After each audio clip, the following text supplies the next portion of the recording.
Hello viewers, আসসালামু আলাইকুম। আশা করি সবাই ভালো আছেন।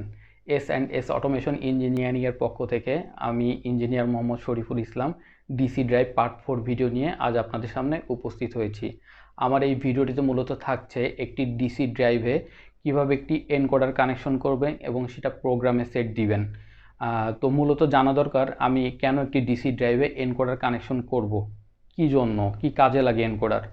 তো এনকোডার কানেকশন করা বা এনকোডার ইউজ করার মূল কারণ হচ্ছে আপনার ডিসি ড্রাইভের স্পিড অ্যাকুরেসিটা পারফেক্ট রাখা। তার মানে হচ্ছে আপনি সেট ভ্যালু দিয়েছেন 100 আরপিএম, সো এই 100 আরপিএমে রাখার জন্যই আপনাকে এনকোডার ইউজ করতে হবে।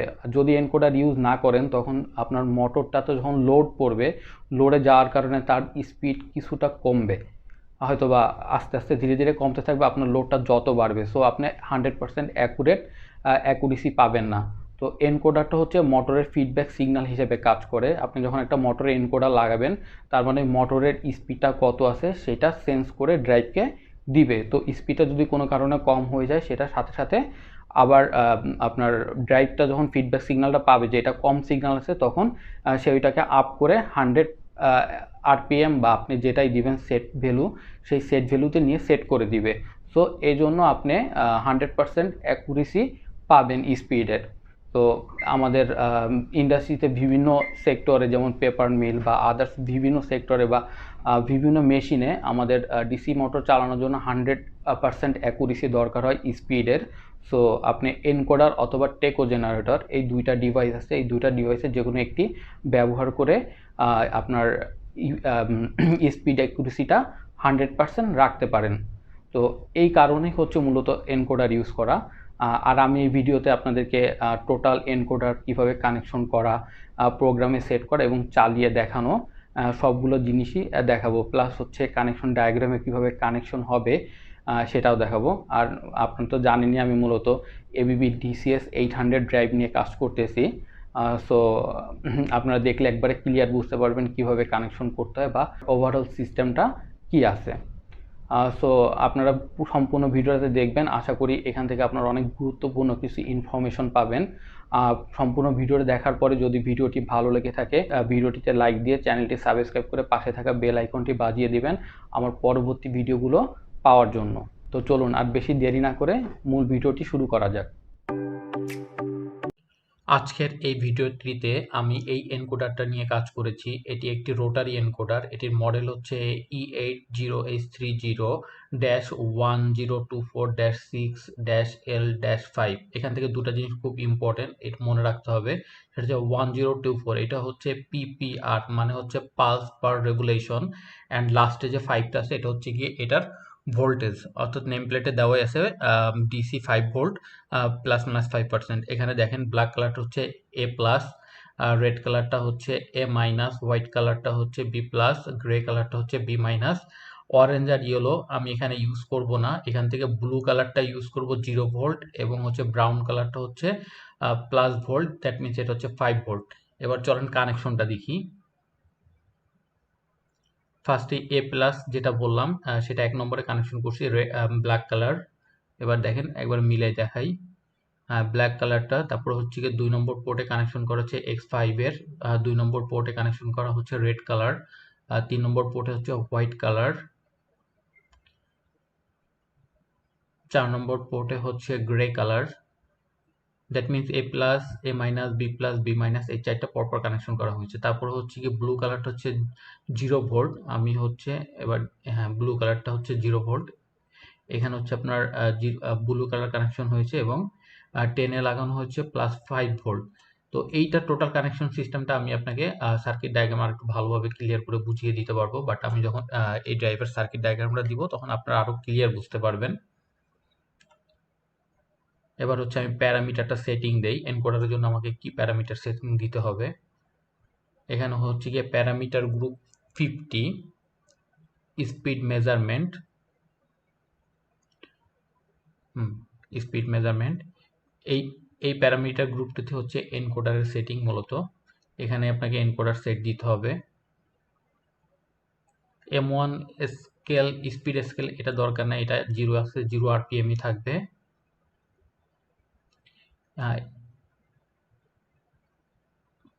M1 এনকোডার মোড, এটা দেখেন এখানে বেশ কয়েকটা ফাংশন আছে। এখানে A plus minus B plus minus, আমি এটাই ইউজ করেছি যেহেতু আমি কানেকশনও তাই রেখেছি। এখানে দেখেন অনেকগুলো অপশন আছে, encoder two, EMF volt, external, tacho, encoder. আমি যেহেতু এনকোডার ইউজ করছি তো আমি এখানে এনকোডার ইউজ করবো। আপনি যদি এনকোডার ছাড়া ডিরেক্টলি ড্রাইভ দিয়ে চালাতে চান তখন দিতে হবে ইএমএফ অথবা ইএমএফ ভোল্ট। এটা হচ্ছে পিপিআরটা, যেই আমার মডেল অনুযায়ী আমি যেটা দিয়েছিলাম মডেলের পিপিআরটা এখানে দিয়ে দিতে হবে।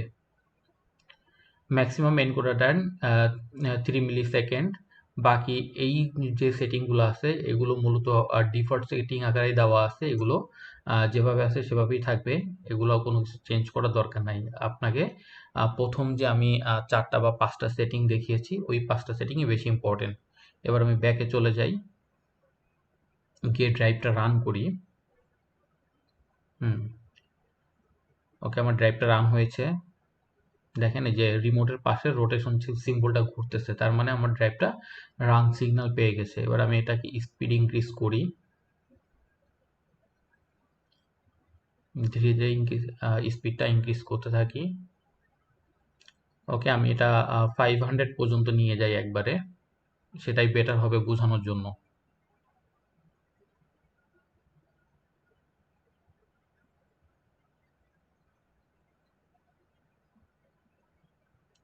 পূর্বের মতনই যে আরপিএম বাড়াচ্ছি আমি, এটা হচ্ছে আর্মেচার ভোল্টেজ ভিটা।